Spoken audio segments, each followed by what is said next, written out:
I'm Bea. Today I'm working on my second episode of Wreck This Journal. If you've seen my first episode, you know that I'm using this journal for art prompts and experimentation, and for anything that brings me joy. So let's get started. The first pages that I'm completing today are page 184 and 185. Close the journal, scribble, and write on the edges. I've decided to make each side of the journal unique, so this is going to end up 4 different compositions. On the edges, I can create whatever I want. The only thing I really need to consider is the shape of the composition and how I'm going to be viewing them. The bottom and side edges are most likely to be viewed when this book is set on a tabletop. However, the top side is most likely to be viewed when it's on the bookshelf. So the bottom and side compositions are going to be created horizontally, where the top part of the composition is facing the front cover of the book, whereas the top side is going to be oriented vertically, with the top part of the composition facing the opposite edge of the spine. To draw on the edges of a book, it's imperative that you clamp it down tightly. The tighter the clamp, the easier it is to draw on it. I sketched the bottom edge with just the clamps, and I decided it needed to be more consistently clamped. So I grabbed 2 paint stir sticks, and I clamped those around the book. That created more even pressure along the entire edge of the book. This made it a lot easier to draw on. The tighter these pages are clamped together, the less color is going to spill onto the inside of these pages. On the bottom edge, I decided to draw an octopus and a crab on the bottom of the ocean, because it's the bottom of the book, and octopuses are my favorite. Yes, it's octopuses, not octopi.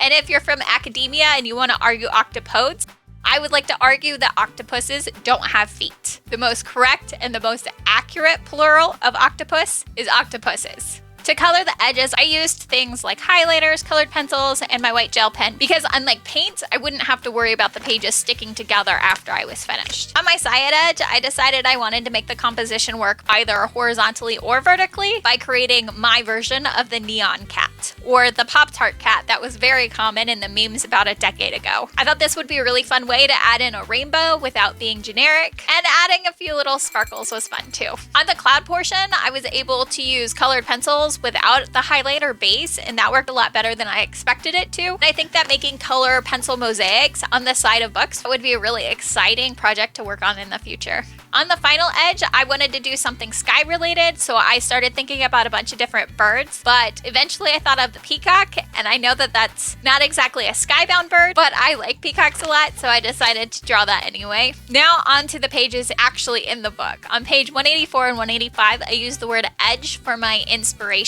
There are so many edge idioms in the world. I'm on the edge of my seat. I'm on edge. That's cutting edge. That's a double-edged sword.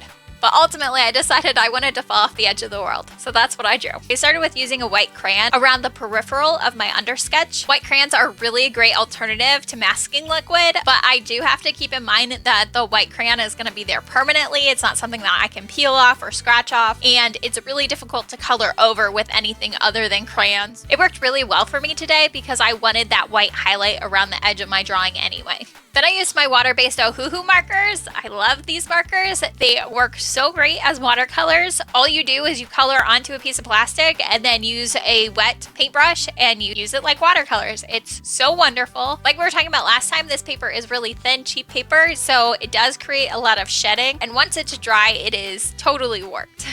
I like how it turned out, so I don't really mind it. I add in some stars and move on to my pirate ghost ship. I picture Ghost Blackbeard rallying his crew, explaining that they were heading out to the galaxy. Ghosts have no need for oxygen, but pirates have a need for adventure.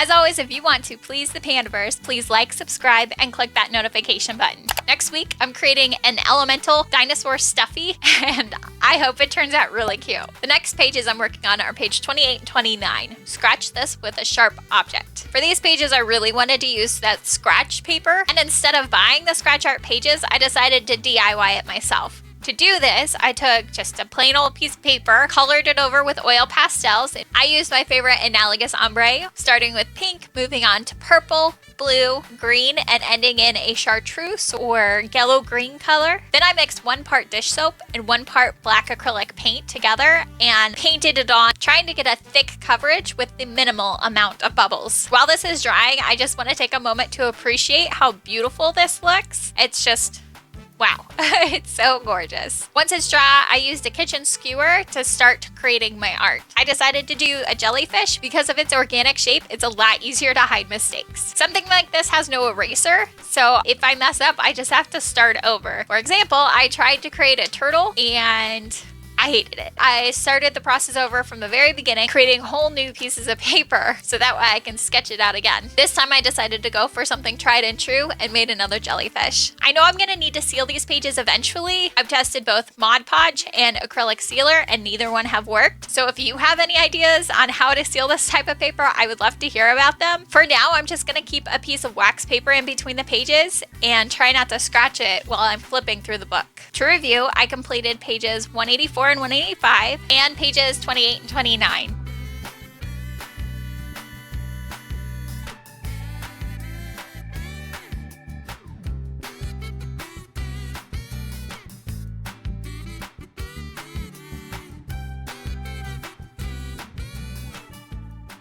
If you like this video, check out my very first Wreck This journal. This is where I completed the name, instructions, materials, numbers, and spine pages. Toodaloo!